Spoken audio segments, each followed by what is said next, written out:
అధికారంలోకి వచ్చిన తర్వాత ఇప్పుడు దాకా 3 డిస్కమ్స్లో కలిపి 1,02,538 మందికి వ్యవసాయ కనెక్షన్లు ఇచ్చాం సార్. ఇందాక పెద్దలు రామకృష్ణ గారు అడిగినట్టు ఇంకా 46,000 కనెక్షన్స్ పెండింగ్లో ఉన్నాయి.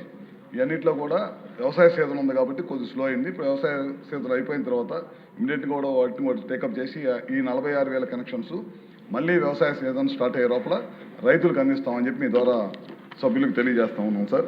అదే కాకుండా ప్రభుత్వం వ్యవసాయానికే కాకుండా యాక్వా సంబంధించి రిజిస్ట్రేషన్ అయిన వాళ్ళందరికీ కూడా ₹1.5 విద్యుత్ ఇవ్వాలనేది ఈ ప్రభుత్వం నిర్ణయించింది.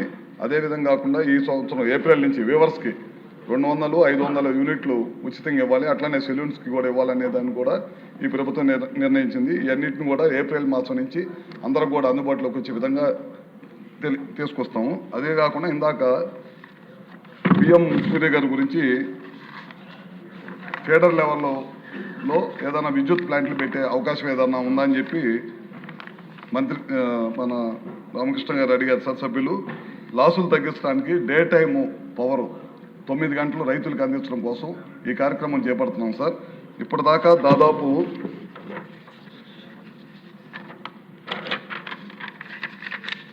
దీనివల్ల 3.09 యూనిట్కి మనం తీసుకుంటున్నాం సార్. ఇప్పుడు యూనిట్కి ₹7 పడుతుంది. మనం ₹3కే సోలార్ దగ్గర కింద ఎక్కడైతే సబ్స్టేషన్స్ లెవెల్లో 11 kV లైన్స్ ఉన్నాయో అక్కడే సోలార్ ప్లాంట్లు పెట్టడం వల్ల దాదాపు 25 సంవత్సరాల పాటు ఒకే విధంగా ఈ టారిఫ్ ఉంటుంది. కానీ మనం రెగ్యులర్ పవర్ వచ్చేసరికి 4% చొప్పున పెరిగే అవకాశం ఉంది సార్.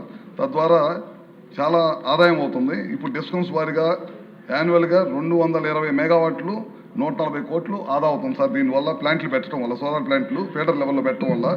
అట్లానే 476 కోట్లు మొత్తం మీద మూడు డిస్కమ్స్ మీద ఇంత పెద్ద ఎత్తున ఆదా అవుతుంది సార్.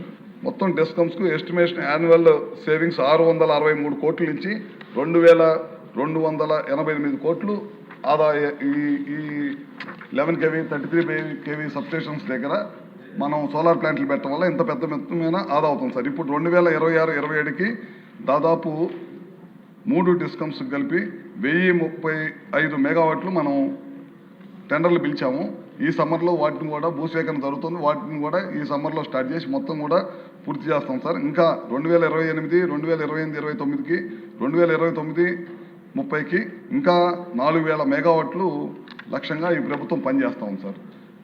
ఇవన్నీ కనుక చేస్తే కనుక వ్యవసాయ రంగంకి నాణ్యమైన విద్యుత్తుని డే టైం లాసులు తగ్గించుకుంటూ అదేవిధంగా 9 గంటలు వ్యవసాయదారులకి పగలపోటే వ్యవసాయదారులకు విద్యుత్ ఇవ్వడానికి ఉపయోగపడుతుంది సార్.